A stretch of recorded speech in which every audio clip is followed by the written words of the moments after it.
ODIs are not exactly known for our financial acumen or business savviness or enterprising attitude. You talk to any businessman or hold it like this. You talk to any industrialist or businessman, and Odisha, or for that matter, none of the Eastern Indian states will be in their vision, to start a business or to put up an enterprise. Having said that, there has been a serious rethink, at least in my state, in Odisha, in the last 2 years.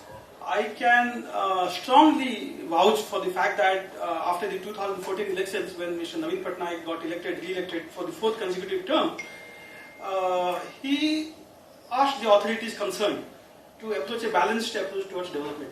So Odisha being, at that point, the second poorest state, the focus was more on the social side.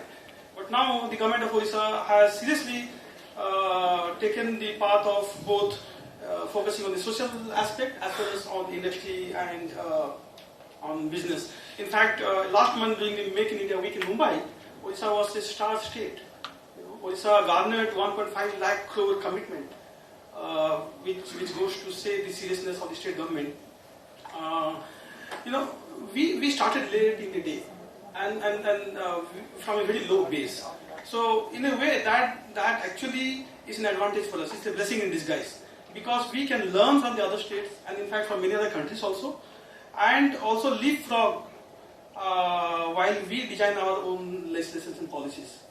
Last year we had the IPR 2015, and soon we are coming out with the Odisha Startup Policy 2016, and I've been involved with both of these legislations, and I can tell you that we have extensively leveraged technology to complement our governance framework.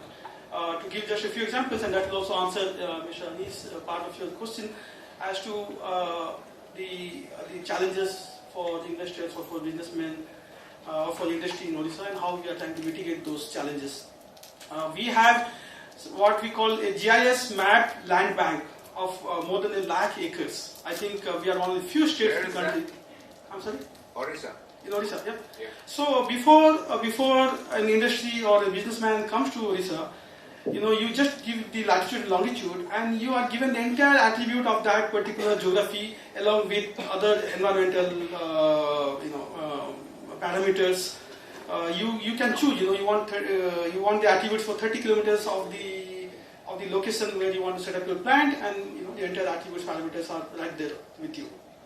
We have an e-beach portal. Many states, of course, have those, but I think the unique aspect of the e-beach portal which we have is that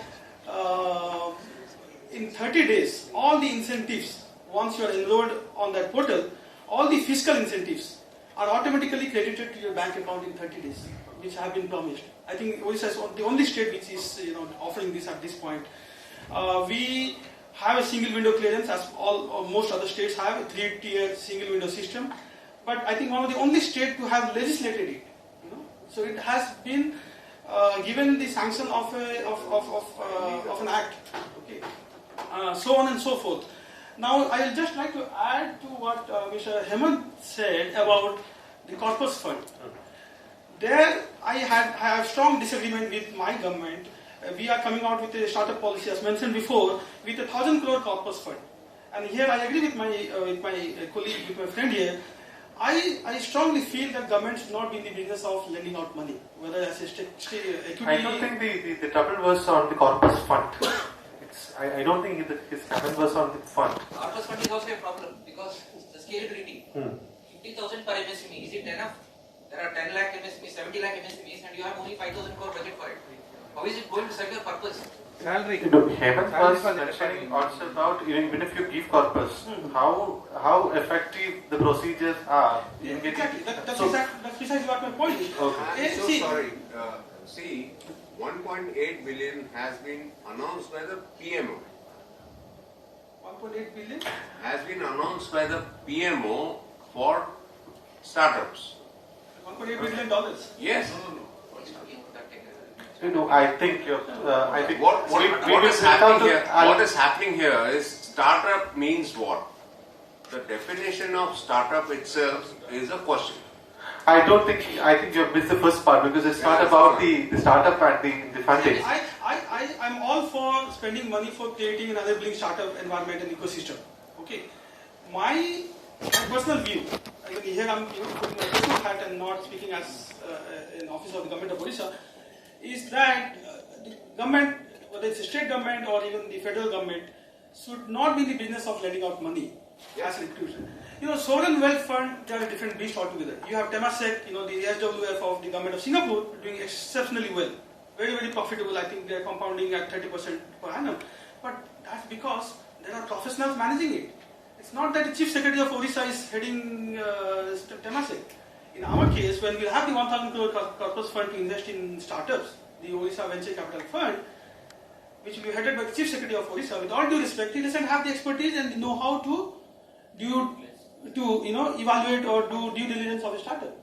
And that's where I think that should be a In fact, one more thing I forgot to mention.